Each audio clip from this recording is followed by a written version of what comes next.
근래에 들어서 여러 가지 많은 좋지 않은 얘기들이 바깥에서 안에서 이렇게 저렇게 많이 들고 있습니다.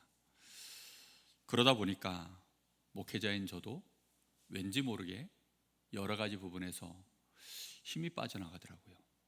힘이 빠져나가고, 그리고 저에 대한 자존감이 조금씩 이렇게 금이 가더라고요.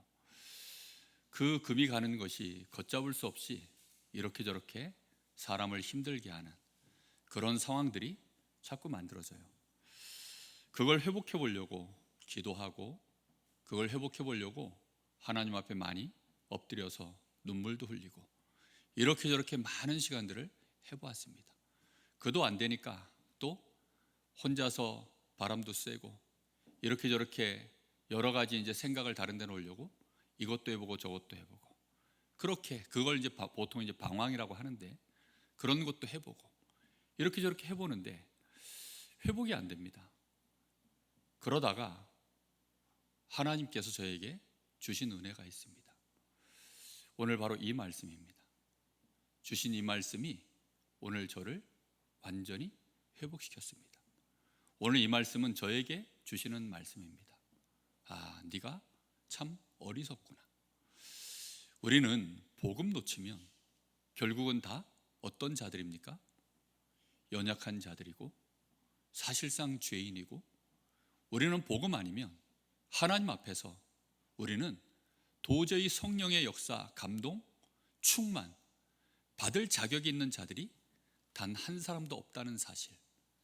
아무리 기도해도 성령의 감동과 힘이 이전처럼 나에게 와야 되는데 오질 않는 거예요. 그게 왜 그런가? 도대체 왜 힘이 나에게 회복되지 않는가? 그게 너무나도 힘들었습니다. 그런데 하나님께서 기도하는 중에 문득 저에게 내일 렘넌트 데이가 있고, 이제 또 이번 주일에는 렘넌트 연합 예배가 있습니다. 그래서 메시지를 이렇게 하나님 앞에서 생각하다 보니까 하나님이 저에게 문득 이 말씀이 생각나게 하시는 거예요. 그러게, 내가 왜 복음을 놓쳤을까? 나도 모르게 복음이 내 안에 있는데 복음이 나의 모든 절대 기준이 아니었더라고요. 나도 모르게 복음이요 흔들려 버렸어요. 야, 이게 진짜 보통 일이 아니구나. 오늘 여기 말씀에 이렇게 나옵니다. 어리석도다 갈라디아 사람들아, 예수 그리스도께서 십자가에 못 박히신 것이 너희 눈앞에 밝히 보이거늘 누가 너희를 꾀더냐? 내가 너희에게 다만 이것을 알려 하노니 너희가 성령을 받은 것이 율법의 행위로냐 혹은 듣고 믿음으로냐? 무엇으로 말미암아 우리가 성령을 받았습니까? 여러분, 무엇으로 말미암아 되어졌습니까? 우리의 행함입니까? 아니면 믿음입니까? 그 믿음은 무엇에 대한 믿음입니까? 우리 주 예수 그리스도를 믿는 믿음으로 내가 하나님의 자녀로, 또한 정죄받을 것이 없는 의로운 자로, 그리고 하나님의 존귀한 자로, 성령이 나와 함께 하실 수밖에 없는 아름다운 성전으로 내가 그렇게 하나님 앞에 발견될 수 있는 것은 행함이 아니라 무엇이라고요? 오직 그리스도를 믿는 믿음으로 말미암는 줄 믿습니다. 여러분, 이게 흔들리면 자존감이 무너져요. 그러면 자존감이 무너지면 교회에 대한 또 우리의 자존감이 또 무너집니다. 우리 교회는 오직 복음으로 원네스 될 수 있는 힘 있는 교회로 하나님이 세우실 줄로 믿습니다. 분명히 3절에 너희가 이같이 어리석느냐? 성령으로 시작하였다가 육체로 이제는 마치겠느냐? 사람들이 왜 시험 들고 무너지는 줄 압니까? 아무리 옳은 말을 하고 아무리 대단한 말을 해도, 대단한 말을 할수록, 굉장히 옳은 말을 할수록 결국은 그게 전부 뭐지요? 믿음입니까? 행함입니까? 전부 행함에 대한 얘기입니다. 그렇죠? 그 행함은 무엇으로 하는 거죠? 육체로 하는 것입니다. 믿음은 보입니까? 안 보이죠. 행함은 참 눈앞에 또렷하게 보입니다. 그러다 보니까 행함이 좋으면 그것으로 우리는 칭송받기가 좋고 자존감을 세우기가 참 좋습니다. 그러다 보니까 믿음을 쉽게 놓쳐요. 믿음을 굳게 붙잡고 하나님 앞에서요, 우리의 여정을 걸어간다는 것이요, 정말 쉽지 않은 일처럼 보입니다. 나를 증명하는 것은 행함으로 증명해 보기가 쉽지, 믿음으로 증명하는 것은 사실상 어리석어 보일 뿐입니다. 그러다 보니까 이 갈라디아 성도들이요, 어리석도다, 사실은 어리석은 것입니다. 여기에 누구도 속았습니까? 지금 행함의 기준을 가지고 따지다가 지금 베드로, 그 다음 야고보, 그리고 바나바, 이 사람들이요, 유대 이방인들하고 식사하다가 유대의 그 유력한 자들, 다시 말하면 할례를 주장하는 자들이 밀려왔을 때 베드로도 그 자리를 박차고 일어서서 나갔고, 바나바도 거기에 또 유혹되어져서 박차고 나가버렸다, 이렇게 되어 있습니다. 그게 무슨 의미인 줄 아십니까? 그 이방인들, 다시 말하면 예수 믿는 자들입니다. 할례만 행하지 않았지 예수를 나의 주로 믿고 있는, 하나님은 이 사람들을 자녀라고 얘기하시고 의롭다라고 말하고 있는 그 이방인들에게 유대인의 기준을 가지고, 이 사람들이요, 그 기준을 가지고 들이댔을 때 이 사람들은 지금 어떤 사람들이에요? 죄인입니다. 그리고 어느 정도 죄인입니까? 상종 못할 죄인이에요. 좀 밥 먹다가 나갔다니까요. 여러분, 제가 여러분하고 밥 먹다가 갑자기 벌떡 일어나서 밥 숟가락 놓고 나가면 어떻게 될 것 같아요? 그것처럼 무시당하는 일이 있을까요? 우리는 조금만 무시당해도 못 견디는데, 지금 나하고 밥 먹다가 밥 숟가락 놓고 나가버렸어요. 누가 그랬다고요? 베드로가요. 누가 그랬다고요? 바나바가요. 그래서 바울이 웬만하면 험한 말 안 합니다. 그런데 베드로에게 지금 책망받을 일이 있어서 2장에 보니까 게바가 안디옥에서 내가 그를 책망할 일이 있기로 내가 그를 대면하여서 얼굴을 보고 책망했다. 좀 그 얘기가 나옵니다. 우리가 육신 얘기 계속 하잖아요. 교회 안에 육신 얘기 계속하면 어떻게 되는 줄 압니까? 대단한 얘기들 합니다. 그런데 문제는 말씀에 뭐라고 되어 있느냐? 10절에 무릇 율법 행위에 속하는 자들은 저주 아래에 있나니 기록된 바 누구든지 율법책에 기록된 대로 모든 일을 행하지 아니하는 자가 아니라 뭐라고 표현되어 있습니까? 항상 행하지 아니하는 자. 다시 말하면 율법에 대하여 완벽하게, 퍼펙트하게 그렇게 행하지 아니하는 자는 결국은 저주 아래 있는 자다, 이렇게 말하고 있습니다. 율법으로 퍼펙트한 자 있습니까? 율법의 의로 퍼펙트한 자가 있냐고요? 단 한 사람도 없거든요. 그런데 우리도 모르게요, 육신적인 얘기, 율법적인 얘기 계속하면요, 결국은 이상하게 교회가 힘이 빠지고 나도 힘이 빠집니다. 왜요? 성령의 역사가 절대로 일어나지 않기 때문입니다. 그래서 교회의 손발에 힘이 빠지는 거예요. 나도 모르게 눈이 침침해지는 겁니다. 나도 모르게 혀가 뻣뻣해지고, 나도 모르게 이 소화가 안 되고, 오장육부가 뒤틀리고, 혈액순환이 안 되고, 결국은 병드는 것이 그게요 순서입니다. 우리는 정말 이 어리석음에서 벗어나야 될 줄로 믿습니다. 우리 교회는 오직 복음하는 교회입니다. 우리가 많은 육신적인 얘기 할 수밖에 없는 그런 흐름들이 혹시 있다 할지라도 정말로 벗어날 수 있기를 예수님의 이름으로 축복합니다. 정말 여기서 벗어나지 못하면 우리는 우리도 모르게 저주 아래 들어간다니까요. 그것이 우리를 썩게 만들고, 그게 우리를 힘 빠지게 만들고, 결국은 병을 이기지 못하고 사단을 이기지 못하고 우리로 하여금 성령의 역사를 체험할 수 없도록 캠프를 아무리 해도요, 그걸로 되어지는 것이 아닙니다. 우리가 아무리 기도해도요, 그걸로 되는 것이 아닙니다. 제가 오늘 밤에 이 말씀을 하나님의 은혜로 저에게 주셔서 말씀이 생각나는 거예요. 그리고 이 말씀 앞에 저 자신을 딱 세우는데요, 제가 지난 꽤 긴 한두 달 사이에 얼마나 많이 내가 이 복음에서 떠내려갔는지를 제가 확인하고요, 깜짝 놀랐습니다. 그리고 일시에 하나님이 저에게 새 힘을 주셨습니다. 정말 이전과 전혀 다른 하나님이 저에게 원래 제가 그리스도 안에 있었을 때 주셨던 그 은혜, 그거보다 더 새로운 은혜를 하나님이 오늘 저에게 회복시켜 주셨습니다. 오늘 혹시 마음에 이런저런 갈등과 이런저런 여러 가지 정말 나도 모르게 육신적인 얘기 때문에 갈등에 사로잡혀 있는 사람이 있다면 오늘 밤에 벗어날 수 있기를 예수님의 이름으로 축복합니다. 분명히 11절에 또 하나님 앞에서 아무도 율법으로 말미암아 의롭게 되지 못할 것이 분명하니 이는 의인은 무엇으로 말미암아 삽니까? 믿음으로 말미암아 살리라 하였느니라. 분명히 아셔야 됩니다.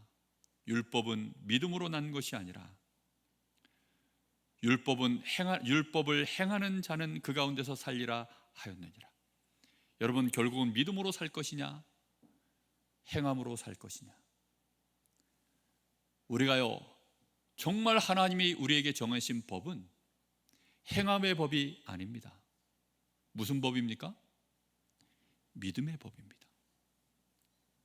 그래야만 성령께서 역사하시고 흑암 권세가 무너지는 것입니다. 우리 교회가 정말 이 복음으로 충만한 교회 되기를 예수님의 이름으로 축복합니다. 분명히 우리는 아셔야 돼요. 하나님은 모든 사람에게 정말로 성령으로 끝까지 가기를 원하고 계십니다. 교회들이 왜 가다가 결국은 한 번씩 무너지는 줄 압니까? 교회들이 가다 보면요 시간 지나면 우리의 연약함이 드러나잖아요. 한 번씩 허물이 드러나잖아요. 심지어는요 교회 안에 사건 사고도 일어납니다. 그럼 그런 문제들 볼 때 그 사건과 사고가 크면 그때는 이제 거기에 대하여 사람들은 설왕설래를 하는 거죠. 설왕설래 하게 되어지면 그 사건 사고가 계속 얘기가 왔다 갔다 하는데 복음으로 해석을 합니까? 아니면 율법으로 해석을 합니까? 결국은요 우리는 아무리 얘기해도요 믿음으로 말을 못해요. 율법으로 밖에는 말할 수 없는 것이 결국은 육신으로 드러난 문제들입니다. 그러다 보니까 교회 안에 사건 사고 여러 가지 많은 이제 연약함들이 드러나면 거기에 대하여 사람들은요 얘기하기 시작하는 겁니다. 지금 고린도 교회, 갈라디아 교회, 모든 교회들이요 다 그런 문제들이 전부 노출되어졌어요. 전부 노출되어질 때마다 그래서 바울 사도가 거기에 대하여 답으로 복음으로 답을 준 것이 바울 서신입니다. 우리는 이 어리석음에서 벗어나야 될 줄로 믿습니다. 정말 너무나도 어리석었던 나, 너무나도 이 어리석었던 나를 보면서요 참 수십 년 오직 복음 얘기했는데 그토록 우리 렘넌트들한테 오직 복음 얘기했는데 진짜 순식간이구나. 순식간.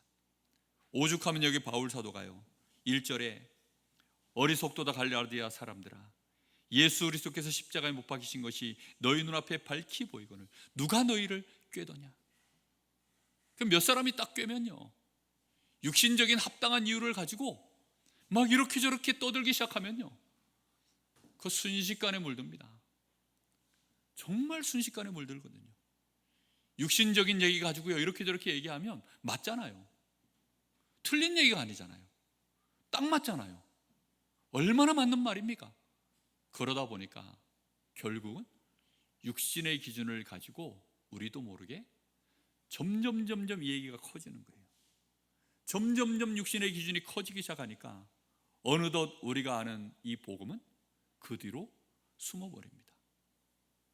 그러면 결국은 성령의 역사는 이제 끝나버리고 모든 것이 무엇으로 맞춰집니까? 육신으로 맞춰지는 일들이 벌어지는 것입니다. 4절에 보니까 너희가 이같이 많은 괴로움을 헛되이 받았느냐. 과연 헛되냐? 너희가 오직 그리스도 하겠다고 오직 너희가 이 복음 붙잡고 지금까지 달려오면서 얼마나 많은 고난을 받고 수고를 했냐. 근데 너희의 그 수고함을 헛되게 만들겠느냐? 너희가 많은 괴로움들을 받았는데 그걸 과연 헛되냐? 너희에게 성령을 주시고 너희 가운데서 능력을 행하시는 이의 일이 율법의 행위에서냐 혹은 듣고 믿음에서냐. 교회는 여러분 사람의 손발이 필요합니까? 성령의 역사가 필요합니까? 오늘 우리는 분명히 아셔야 됩니다. 교회는 정말 육신적으로 대단한 자, 능력 있는 자 많으면 좋지만 교회는요 그런 곳이 아니거든요. 육신적으로는 연약하고 부족하고, 심지어 여기 지금 이 갈라디아, 여기는 이방인들이 주된 교회들이기 때문에 여기에는요 정말 죄수들, 노예들, 여자들, 아이들, 뭐 이런 연약한 자들이요 교회 안에 가득합니다. 근데 거기에 성령의 역사가 실제적으로 일어나야 되는데, 성령의 역사가 없으면요 육신으로는 모든 일들을 절대로 하나님 나라의 일을 감당할 수 없기 때문입니다. 오늘 밤에 우리는 그래서 오직 그리스도 다시 붙잡고, 그래 나는 그리스도 안에서 의인이구나, 하나님의 나를 의롭다 여기시는구나, 나는 정말로 의로운 자구나, 나는 하나님 보시기에 퍼펙트한 자구나, 우리는 항상 복음 붙잡고 이렇게 서야 될 줄로 믿습니다. 그러면 육신의 연약한 것은 어떻게 합니까? 우리가 육신의 이 율법의 행위의 기준을 봤을 때 그 모자라고 그 부족한 것들은 어떻게 합니까? 모든 것은요 하나님의 기준입니다. 모든 역사는 누구 중심으로 기록되어 있습니까? 누가 죄인이고 누가 의인입니까? 역사는 결국은 승자에 의해서 기록된다라고 표현들을 합니다. 그렇죠? 결국은 강한 자가 기준으로 모든 것들이 기록되어집니다. 근데 하나님은 강한 자십니까? 전능자십니까? 하나님은 전능자이십니다. 그렇다고 하나님이 그러면 무슨 독재자입니까? 아니죠. 모든 사람은 다 하나님 앞에서 죄인입니다. 모든 사람은 율법의 의로는 전부 죄인입니다. 그래서 율법 아래에서는 전부 저주를 받아 마땅한 자들입니다. 그 저주를 받은 내용이 뭡니까? 죄인이요, 마귀 자녀요, 지옥 백성이요. 그래서 끊임없는 문제에 시달리다가 고통당하다가 영원한 지옥불로 떨어질 존재, 자자손손 고통당하고 정신문제, 끊임없는 육신문제, 건강문제, 가난문제, 전부 계속 그런 문제 당하다가 망할 존재들이 우리입니다. 그래서요 율법적으로 육신적으로 따지잖아요. 그러면요 이상하게 집안도 안 됩니다. 부모 자식 간에 그거 따지기 시작하잖아요. 부모 자식 간에 다 무너집니다. 부부 간에도 그거 따지기 시작하잖아요. 그럼 부부 간에도요 전부 저주 아래 놓여버립니다. 목회자가 강단에서 따지기 시작하잖아요. 교회가요 말은 맞는데 교회가 저주 아래 걸려듭니다. 여러분 중직자들이요 교회를 쳐다보고 이런저런 거 가지고 따지기 시작하잖아요. 그럼 교회는요 저주 아래 걸려듭니다. 우리는 오직 복음으로 성령의 충만함이 임하는 교회로 다시 시작해야 될 줄로 믿습니다. 하나님이 우리 교회를요 그렇게 세우셨어요. 우리는 오직 복음으로 가는 것입니다. 나에 대한 자부심 회복하시기를 예수님의 이름으로 축복합니다. 정말 우리에 대한 자부심, 나의 자존심, 오늘 그리스도 안에서 이 자긍심 완벽하게 회복하시고 새 힘을 얻으시기를 예수님의 이름으로 축복합니다. 그리고 우리 교회를 쳐다볼 때 자랑하십시오. 우리 교회를 쳐다볼 때 정말로 우리 교회 주인은 우리 주님이시다. 그리고 교회에 세워진 목회자, 여러분 교회에 세워진 중직자, 정말로 여러분 감사하게 생각하십시오. 그렇게 하는 것이요 정말로 우리가 오직 복음으로 모든 것을 보는 진정한 누림입니다. 여러분 이 은혜 속으로 우리는 들어가지 않으면 절대로 모일 이유도 없고 우리는 하나님 앞에 기도해도 응답이 되질 않습니다. 오늘 이후로 정말 우리 교회가 오직 복음만, 복음으로 모든 것들을, 육신의 행위를 잠재우는 그런 은혜가 있기를 예수님의 이름으로 축복합니다. 정말 이 싸움을 우리는 해야 됩니다. 이 싸움을 해내지 못하면 결국은 율법주의자들이 교회를 삼킵니다. 그러면 교회는 무엇으로 마치죠? 성령으로 시작하였다가 결국은 육신으로 마치는 것입니다. 살리는 것은 영이니, 살리는 것은 영이니 육은 아무 유익이 없다 그랬습니다. 정말 우리는 성령으로 모든 것을 이제 하나님이 새롭게 시작하실 줄로 믿습니다. 우리 합심해서 같이 기도하겠습니다. 하나님, 우리 교회는 어떤 경우에도 오직 복음으로, 오직 믿음으로 힘을 얻는 교회 되게 하옵소서. 오직 그리스도를 믿는 믿음의 사람들에게만 성령의 역사가 지속되어집니다. 우리가 한순간도 그리스도를 놓치면 믿음이 아닌 행함으로 넘어갑니다. 마귀는 그 틈을 절대 놓치지 아니하고 행함에 대한 얘기들을 계속하면서 결국은 육신으로 마치도록, 결국은 육신의 것 가지고 따지도록 그렇게 역사하다가 무너지는 교회들이 속출하고 있습니다. 주여, 그런 성도들이 속출하고 있습니다. 그러다가 무너지는 가정들이 속출하고 있습니다. 그러다가 정말로 교회를 떠나는 성도들이 속출하고 있습니다. 우리 후대들이 무너지고 있습니다. 주여, 우리는 오직 복음 붙잡게 하옵소서. 믿음으로 일어서게 하옵소서. 우리 간절한 마음으로 기도합니다. 살아계신 하나님,